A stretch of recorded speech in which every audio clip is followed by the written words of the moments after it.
Innal hamdalillah nahmaduhu wa nasta'inuhu wa nastaghfiruh wa na'udzu billahi min syururi anfusina wa min sayyiati a'malina. May yahdihillahu fala mudhillalah wa may yudlil fala hadiyalah.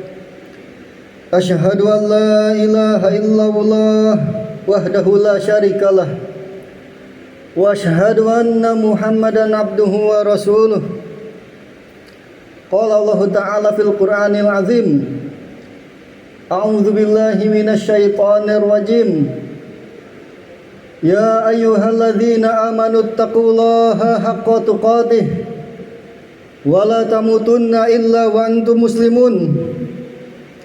Ya ayyuhan nasu taqu rabbakumul ladzi khalaqakum min nafsin wahidah wa khalaqa minha zawjaha wa bassa minhuma rijalan katsiran wa nisaa'a wattaqullaha alladzi tasaaluna bihi wal arham innallaha kana 'alaikum raqiba.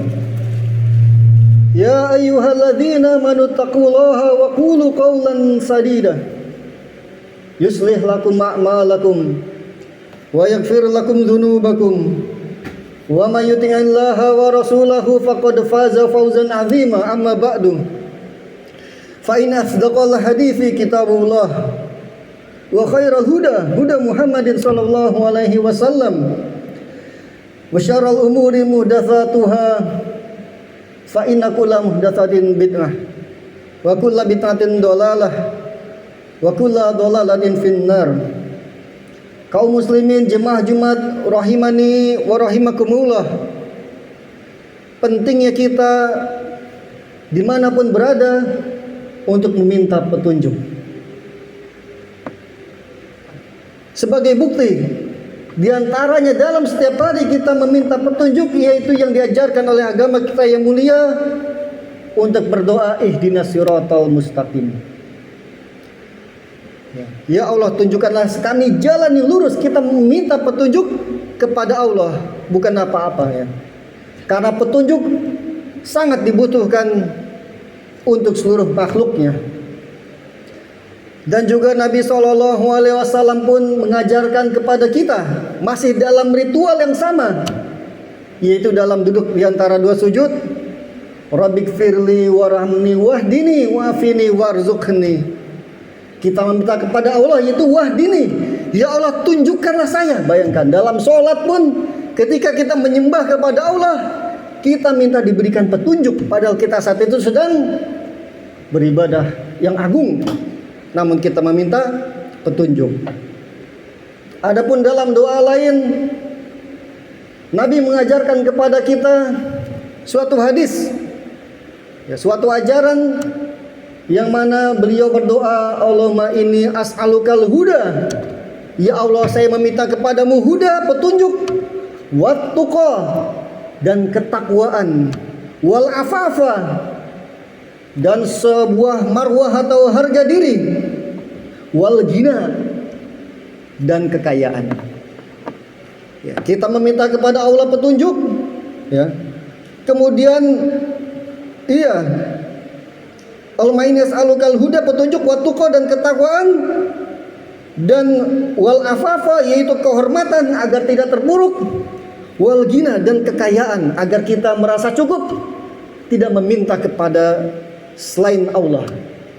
Nah, kita agar harga diri kita tinggi, ya, sehingga kita bisa beribadah kepada Allah dengan tenang.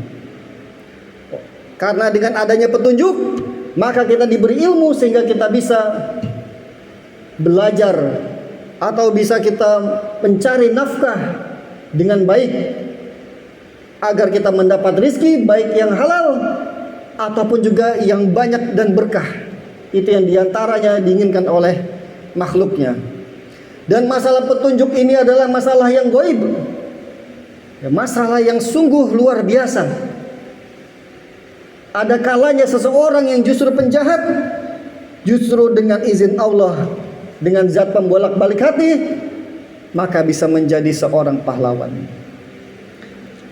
Dikisahkan seorang yang bernama Umair bin Wahab ini seorang penjahat besar, ya, di zaman kenabian, ya. Umar bin Wahab ini dia terkenal seorang spiones, ya, atau mata-mata intelijen, dan termasuk penjahat besar. Ketika sebelum perang Badar, maka kaum Quraisy mengutus Umar bin Wahab untuk memata-matai kaum muslimin, dan Umar bin Wahab memata-matai kaum muslimin sendirian. Luar biasa. Bayangkan, berarti luar biasa tekadnya dan jago berperangnya orang ini. Sendirian dia memata-matai kaum muslimin, dia kelilingi kaum muslimin, bayangkan. Tanpa ketahuan. Iya, dilihat-lihat kaum muslimin berapa, di belakangnya ada lagi atau tidak. Kemudian kembalilah dia kepada musyawarah kaum musyrikin di Badar. Kemudian Umar mengatakan kepada peserta musyawarah tersebut, saya perkirakan jumlah kaum muslimin sekitar 300 atau 400 orang. Dan saya melihat di mata-mata mereka, siap mereka melakukan berperang. Dan menurut saya, satu orang di antara mereka sebelum mati pasti akan membunuh kalian. Bayangkan, ya.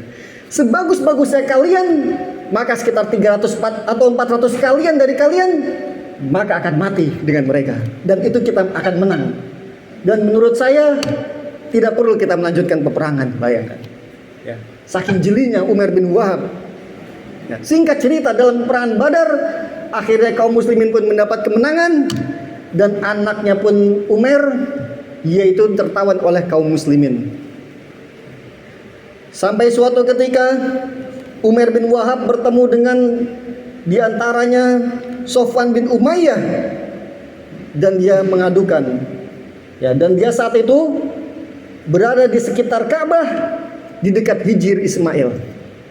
Ya. Kata Umar bin Wahab, kalau tidak karena hutang saya dan anak-anak saya nanti bagaimana? Saya akan ke Madinah dan akan membunuh Rasulullah SAW. Bayangkan, ya, dia sendirian akan berani membunuh. Maka Sofwan bin Umayyah, yang mana ini adalah sepupunya, akhirnya dia terketuk hatinya dan mengatakan, kalau begitu saya akan lunasin hutang kamu dan anak-anakmu akan saya tanggung.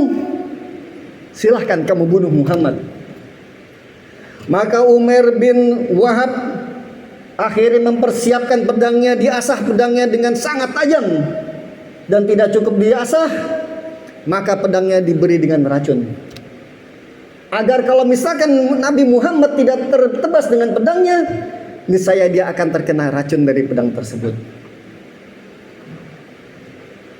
Akhirnya Umar bin Wahab ini ke Madinah mengendarai seekor unta dan bertemu dengan Umar bin Khattab. Ya, saat itu Umar bin Khattab dengan sahabat-sahabat yang lain sedang berbicara terkait peperangan Badar. Mereka mengenang peperangan Badar. Kemudian Umar berkata, Umar bin Khattab, "Loh, ini anjing nih, ini adalah anjingnya Quraisy, si setannya Quraisy." Bayangkan ya. Umar bin Khattab pun tahu ini adalah anjingnya setan Quraisy. Hati-hati dengan orang ini, dia adalah pengkhianat. Maka Umar bin Wahab mengatakan, saya akan bertemu dengan Muhammad, katanya. Maka Nabi Muhammad mengatakan, biarkan dia. Ya.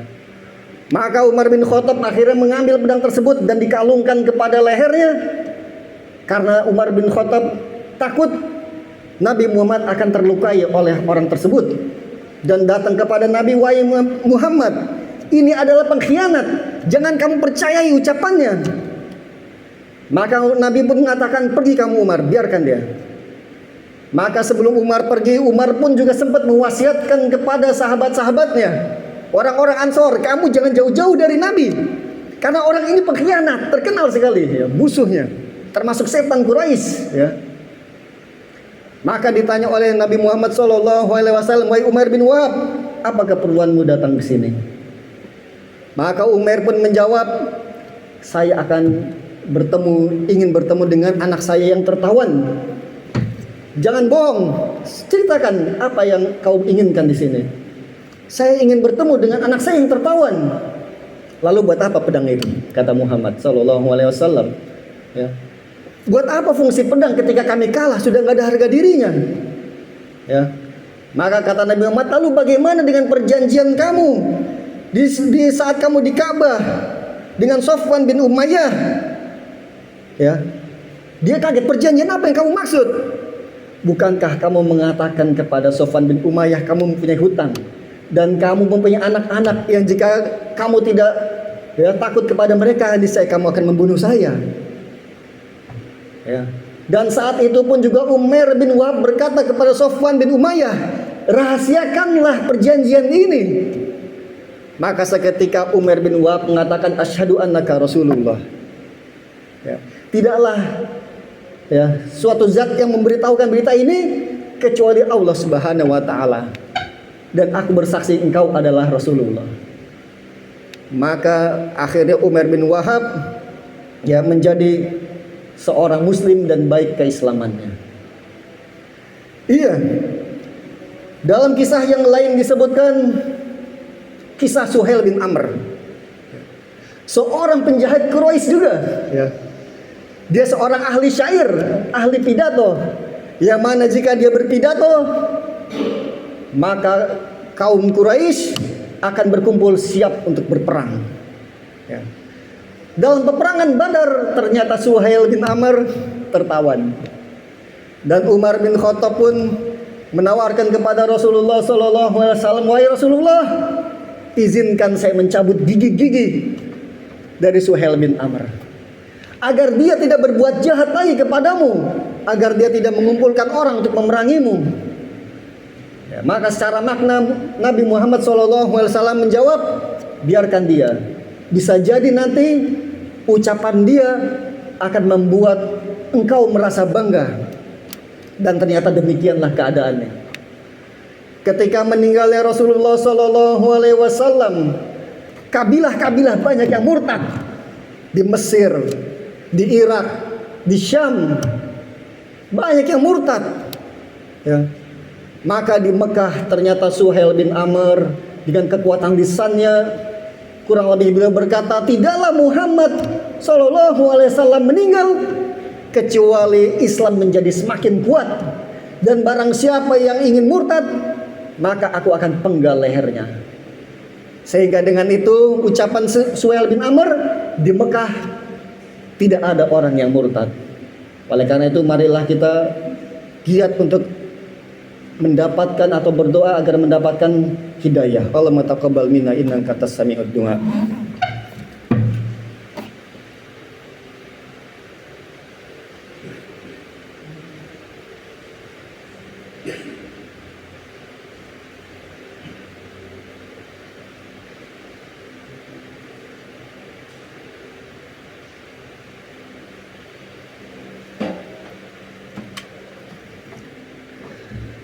Alhamdulillah, wassalatu wassalamu ala rasulillah wa ala alihi wa sahbihi wa man tabi'ahum bisanin ila yaumil qiyamah. Disebutkan dalam suatu kisah ketika Umar bin Khattab duduk dalam suatu majlis, sementara Abdurrahman bin Haris bin Hisham dan Suhail bin Amr berada di sampingnya. Maka datanglah sejumlah orang dari golongan muhajirin. Umar lalu menjauhi tempat duduk Suhail bin Amr, dan Abdurrahman bin Haris al-Hisham. Kemudian datang lagi sejumlah orang dari golongan Ansor. Lalu Umar menjauhkan kedua orang tersebut dari posisi duduknya. Maka demikianlah dijauhkan terus posisi duduk kedua orang tersebut sampai Abu Sufyan dan Abdurrahman sakit hati dibuatnya. Lalu mereka berkata, wahai Amirul Mukminin, kami tahu apa yang kamu perbuat kepada kami. Lalu bagaimana jalan agar kami tidak terhina seperti ini? Maka Umar bin Khattab mengatakan, aku tidak melihat jalan lain bagi kalian agar mendapatkan tempat yang terpuji, karena saat itu kaum muslimin sudah masuk Islam, sedangkan orang-orang tersebut masih kafir. Karena majelis Umar bin Khattab terdiri dari orang-orang yang soleh, kemudian seterusnya. Dan Suhail bin Amr, Abu Sufyan termasuk yang di belakang. Maka Umar bin Khattab memberikan solusi kepada mereka, kepada Suhail bin Amr, aku tidak melihat jalan bagi kalian kecuali kalian pergi ke sana, ke area Syam, yaitu kemana? Ke dalam peperangan Yarmuk. Dalam perang Yarmuk, perang yang sangat besar. Dan dikisahkan bahwasanya dalam perang Yarmuk ini perang yang luar biasa besar. Ya. Dan di akhir perang terdapat Ikrimah bin Abi Jahal, Suhail bin Amr, Al-Haris bin Hisham, dan sekelompok orang dari Bani Al-Mughirah dalam keadaan sekarat. Maka dibawakan air kepada mereka, namun mereka saling mengoper. Diberikan air kepada Ikrimah, maka ternyata Ikrimah melihat Suhail bin Amr sedang sekarat. Maka kata Ikrimah, berikan air ini kepada Suhail bin Amr. Dan ketika air didatangkan kepada Suhail bin Amr, maka dia melihat Al-Haris bin Hisham sedang melihatnya. Maka kata Suhail bin Amr, berikan air ini kepada Al-Haris bin Hisham. Maka ketika air diberikan kepada Al-Haris bin Hisham, ternyata Al-Haris bin Hisham meninggal, Suhail bin Amr meninggal, dan Ikrimah bin Abi Jahal ternyata meninggal juga. Ini luar biasanya hidayah. Ya, oleh karena itu Nabi juga mengajarkan kepada kita doa yang sangat penting, ya muqallibal qulub, tsabit qalbi ala dinik. Wahai zat yang bolak-bolakan hati, tetapkanlah kami kepada agamamu. Karena ada kalinya juga kisah-kisah kaum murtad yang sebelumnya dari keluarga orang baik-baik. Di Indonesia, gak usah jauh-jauh ya, kisah zaman dulu. Bukankah di Indonesia kita mengenal adanya Auka, Abdul Wadud, Karim Abdullah, setahu kami namanya. Ya. Siapa dia? Dia adalah seorang pendeta. Tahukah kaum muslimin sebelum menjadi pendeta siapa dia? Dia adalah adik dari Buya Hamka. Ya. Yang mana Buya Hamka mempunyai seorang bapak Haji Rasul, seorang ulama besar, mempunyai anak seorang ulama besar juga bernama Buya Hamka. Dan adiknya pun sempat menjadi ustadz, namun di akhir hidupnya terbawa oleh istrinya, akhirnya menjadi seorang murtad. Nauzubillah. Ini kenyataan yang sangat pahit. Oleh karena itu hidayah jangan sampai terlepas dari kita. Mintalah terus hidayah. Ketika kita membaca ihdinas siratal mustaqim, bacalah dengan hati yang tulus, agar jangan sampai hidayah terlepas dari diri kita. Allahumma sholli ala nabiyyina Muhammad wa ala ali Muhammad kama shallaita ala Ibrahim wa ala ali Ibrahim innaka Hamidum Majid. Wa barik ala Muhammad wa ala ali Muhammad kama barakta ala Ibrahim wa ala ali Ibrahim innaka Hamidum Majid. Allahumma inna nas'aluka huda wat-tuqa wal afafa wal ginaa. Allahumma inni as'aluka ilman nafi'an. Allahumma inna nas'aluka ilman nafi'an wa rizqan thayyiban wa amalan mutaqabbalan. Rabbighfirli wa liwalidayya wa lil muslimina yauma yaqumul hisab. Rabbana atina fid dunya hasanah wa fil akhirati hasanah wa qina adzabannar. Aqimus shalah.